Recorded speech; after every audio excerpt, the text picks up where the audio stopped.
चलिए आज हमारा टॉपिक है विद्युत द्विध्रुव की निरक्षीय स्थिति में किसी बिंदु P पर वैद्युत क्षेत्र की तीव्रता को ज्ञात करना। हमने वैद्युत क्षेत्र की तीव्रता पढ़ ली है कि वैद्युत क्षेत्र की तीव्रता क्या होती है, किस तरीके से उसको ज्ञात की जाती है। आज हम वैद्युत क्षेत्र की तीव्रता निकालने जा रहे हैं, वो भी विद्युत द्विध्रुव के कारण, और वो भी निरक्षीय स्थिति में। तो हम मान करके चलेंगे कि हमारे पास एक विद्युत द्विध्रुव है जो कि बना हुआ होगा। इसको मैं नीचे बनाता हूँ थोड़ा सा।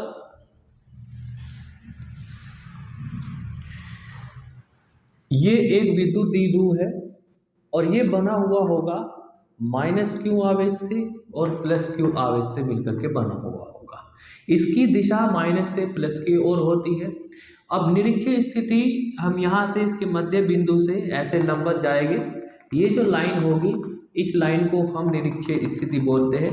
इस स्थिति पर आपको कहीं भी एक पॉइंट ले लेना है और उस पॉइंट पर आपको वैद्युत क्षेत्र की तीव्रता ज्ञात करनी है। हमने ये एक पॉइंट ले लिया है, इस पॉइंट का हमने नाम रख देंगे कि ये पॉइंट P है और इस पॉइंट P पर हमको वैद्युत क्षेत्र की तीव्रता ज्ञात करनी है। ठीक है, तो उसके लिए हमें ये मालूम होना चाहिए कि बिंदु P +q आवेश से कितना दूर है और इस आवेश से कितना दूर है। तो हम ये तो जानते हैं कि इन दो जो विद्युत द्विध्रुव होता है उसके बीच की जो दूरी होती है वो टोटल कितनी होती है, 12। तो यहाँ पर अगर मैं इस पॉइंट को O नाम दे देता हूँ तो ये डिस्टेंस L होगी और ये डिस्टेंस L भी होगी। बहुत से राइटर इसको A से भी लिख लेते हैं, मैंने L से लिखा है, इसमें डोंट वरी। तो अब यहाँ से इसकी जो डिस्टेंस हम मान करके चल रहे हैं कि हमारा जो निरक्षीय स्थिति में बिंदु P है वो विद्युत द्विध्रुव के मध्य बिंदु से r दूरी पर है। तो ये डिस्टेंस तो हो गई आपकी L और ये डिस्टेंस हो गई आपकी r और ये 90 डिग्री है क्योंकि निरक्षीय स्थिति तभी मानी जाएगी। और अगर मैं यहाँ से अब इस दूरी की बात करता हूँ,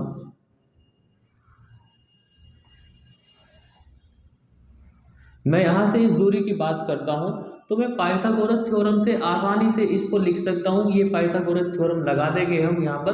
पाइथागोरस थ्योरम आप जानते ही हो, कर्ण का स्क्वायर इज इक्वल टू आधार का स्क्वायर प्लस लंब का स्क्वायर। तो ये लिखा जाएगा L² प्लस R²। तो कहने का मतलब ये हुआ कि -q आवेश से बिंदु P की जो दूरी होगी वो √L² प्लस R² होगी। सेम इसी तरह से आप +q से बिंदु P तक की दूरी बता सकते हो पाइथागोरस थ्योरम लगा करके। आप इस वाले त्रिभुज में पाइथागोरस थ्योरम लगाइए तो ये दूरी भी बच्चों आएगी हमारी R² प्लस L²। तो ये दूरी कितनी आई, यानी कि पॉइंट P जो है आपका, जो पॉइंट P है, ये पॉइंट P -q से भी उतनी ही दूर है और +q से भी उतनी ही दूर है। अब हम यहाँ पर देखते हैं कि -q के आवेश के कारण जो वैद्युत क्षेत्र की तीव्रता होगी वो इस दिशा में होगी या इस दिशा में होगी, क्योंकि -q आवेश पर विद्युत बल रेखाएं पहुंचती है, विद्युत बल रेखाएं पहुंचती है, यानी कि इस पर आने वाला है। ये वैद्युत क्षेत्र माइनस की तरफ होता है, तो वैद्युत क्षेत्र की तीव्रता जो होगी इस वाले पॉइंट पर -q आवेश के कारण वो इस दिशा में होगी, इस दिशा में होगी। मैंने यहाँ पे ये एरो लगा दिया है और ये वैद्युत क्षेत्र इस दिशा में है और किसके कारण है, तो आंसर है -q आवेश के कारण है। तो मैंने यहाँ पे E- लिख दिया है। अब ऐसे ही +q आवेश के कारण इस पॉइंट पर वैद्युत क्षेत्र की दिशा किस तरफ होगी, तो क्योंकि प्लस से विद्युत बल रेखाएं बाहर निकलती है और जब विद्युत रेखाएं बाहर निकलती है तो ये बाहर की तरफ होगा वैद्युत क्षेत्र। तो ये +q आवेश है और ये बल रेखाएं जा रही है, तो इस वाले पॉइंट पर विद्युत क्षेत्र ये बाहर की तरफ होगा और मैं इसको एरो से लिखता हूं और यहाँ लिखते हैं E+q। अब हम यहाँ पर समझ गए कि इस +q के आवेश के कारण वैद्युत क्षेत्र बाहर है और -q के आवेश के कारण वैद्युत क्षेत्र की तीव्रता अंदर की तरफ है। अब हम यहाँ पर लिखते हैं कि -q कितना वैद्युत क्षेत्र बना रहा है इस दिशा में, तो हम आसानी से लिख सकते हैं +q आवेश के कारण बिंदु P पर वैद्युत क्षेत्र। मैं इसको बिंदु P लिख देता हूँ। तो यहाँ से लिखते हैं हम +q के कारण लिखा जाएगा E+q इज इक्वल टू 1/4πε0। और ये जो 1/4πε0 लिखा हुआ है इसको हम के भी लिख सकते हैं, तो मैं इसे के ही लिख लेता हूँ, मुझको बार बार 1/4π ना लिखना पड़े, तो मैंने इसको के लिख लिया into Q upon R square, दूरी का स्क्वायर। क्योंकि मैं ये तुम्हें बता चुका हूँ कि आवेश के कारण जो वैद्युत क्षेत्र की तीव्रता होती है वो K into Q upon R square होती है, यानी कि वो दूरी अपॉन आर स्क्वायर, आर का मतलब दूरी का स्क्वायर। अब प्लस क्यू बिंदु पी से कितनी दूर है, तो ये दूरी ये रही √L² प्लस आर स्क्वायर, तो मैं यहाँ पर लिखूंगा √R² प्लस L² और इसका स्क्वायर। अब हम देख रहे हैं कि √ से कैंसिल हो जाएगा स्क्वायर, तो ये लिखा जाएगा k into Q upon R² plus L²। Clear? Okay, इसको समीकरण 1 मान लीजिए। ऐसे ही माइनस क्यू के कारण बिंदु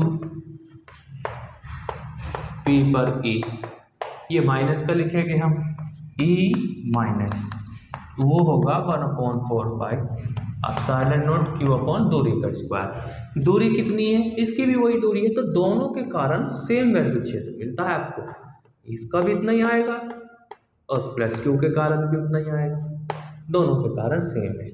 ये स्क्वायर से √ कैंसिल हो जाएगा और ये मैंने इसको के लिखूंगा 1/4π को के into Q upon L² plus L², ये मिला।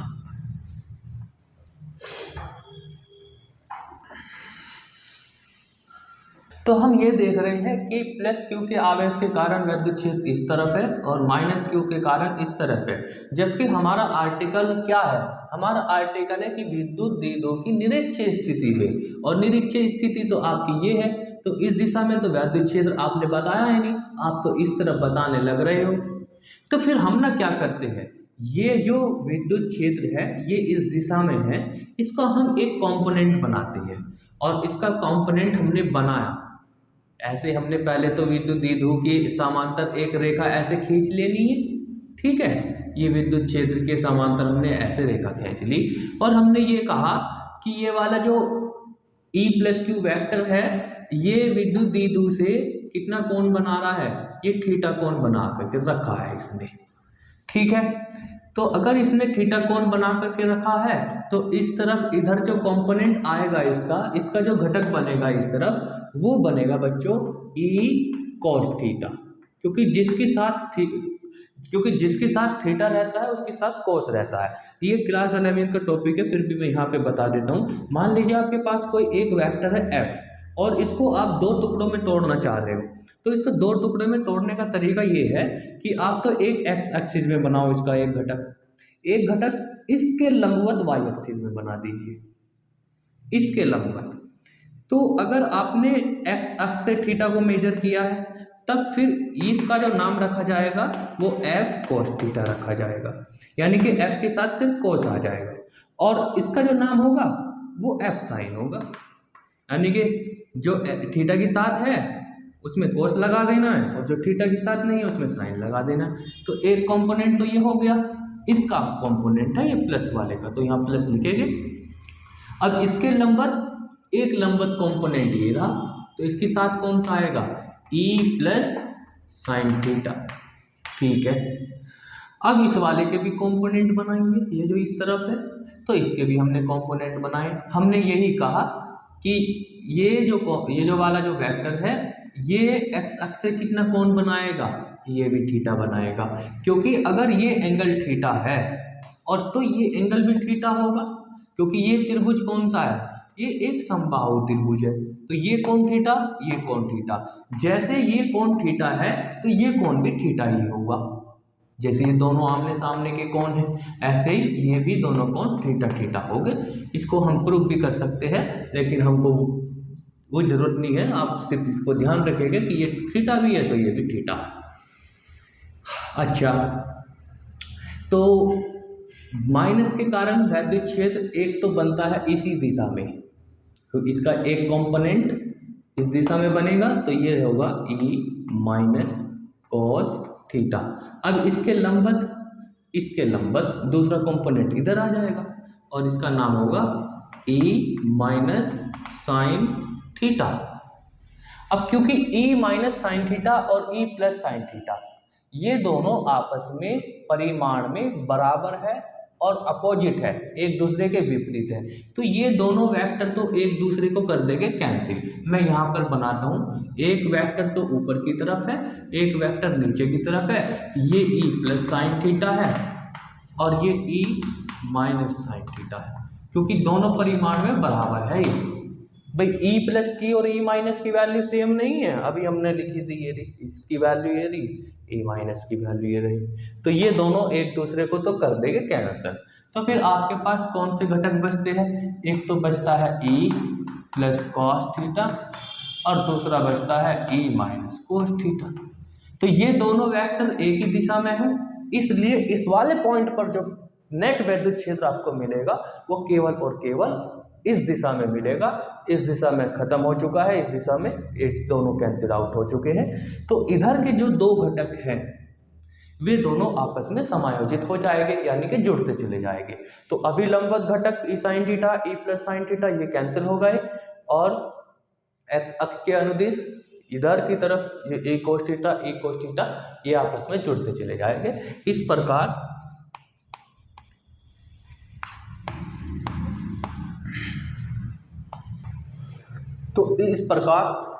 बिंदु P पर नेट विद्युत क्षेत्र इन दोनों को आपको ऐड कर देना है। ऐड इसलिए कर रहे हैं क्योंकि दोनों घटक एक ही दिशा में है, तो हमने ऐड कर दिया।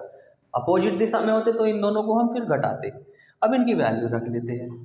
तो यहाँ से बच्चों हम देख रहे हैं कि जो E प्लस है वही E माइनस है, दोनों की वैल्यू सेम है, ये दोनों की वैल्यू सेम है। तो दोनों की वैल्यू सेम होने की वजह से मैं दोनों को डबल लिख सकता हूँ, यानी कि जो चीज़ ये है वही चीज़ ये है, तो एक ये, तो ये हो जाएगा 2e cos theta, 2e cos theta 2। अब e की मैं वैल्यू रख लेता हूँ, चाहे वो e प्लस का हो चाहे वो e माइनस का हो, दोनों की वैल्यू सेम है। तो यहाँ पर लिखा जाएगा 2 × k Q upon R square plus L square, और ये cos थीटा लिखा हुआ है। हम नहीं चाहते कि हमारे फॉर्मूले में थीटा आए, हम थीटा पे बात करें, क्योंकि हम तो सिर्फ निरीक्षीय स्थिति में बात करना चाहते हैं और निरीक्षीय स्थिति में एंगल हम खत्म करना चाहते हैं। निरीक्षीय स्थिति वही है जो 90 से सीधी जा रही हो रेखा, तो उसमें एंगल की बात खत्म करना चाहते हैं। तो हम cos थीटा को कैसे लिख सकते हैं? हम ट्राइंगल की हेल्प से लिख सकते हैं। 10वीं क्लास में हमने पढ़ा है कि cos थीटा बराबर होता है आधार बटे कर्ण। तो यहाँ लिख सकता हूँ मैं आधार बटे कर्ण, तो 2k Q upon R square plus L square, और यहाँ से आधार की वैल्यू मैं देख रहा हूँ, आप कोई सा भी त्रिभुज सेलेक्ट कर लेना है। तो आधार क्या होता है? जो थीटा के साथ रहता है, ये आधार हुआ।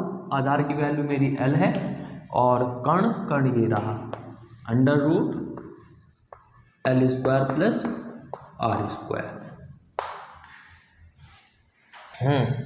अब हम इसको सोल्व करेंगे तो हमको ये मिलेगा E इजिकल टू वहाँ से 2 ऐसे ही, K ऐसे ही, और L अपॉन बच्चों वहाँ पर L square plus R square, ये एक, और L square plus R square की पावर कितनी है? अंडर रूट का मतलब होता है हाफ पावर, यानी कि ये लिखा हुआ है L square plus R square इसकी पावर 1, और फिर यहाँ पे लिखा हुआ है L square plus R square की पावर हाफ। अंडर रूट का मतलब हाफ होता है। तो जब हम इन दोनों के गुना करेंगे तो गुना करने पे हम जानते हैं पावर ऐड हो जाती है। तो एक और ये आधा, एक में जब आप आधा जोड़ोगे तो कितना बन जाएगा? 1.5, और 1.5 का मतलब 3/2। तो मैं इसको लिख लेता हूँ R square plus L square plus R square की पावर 3/2।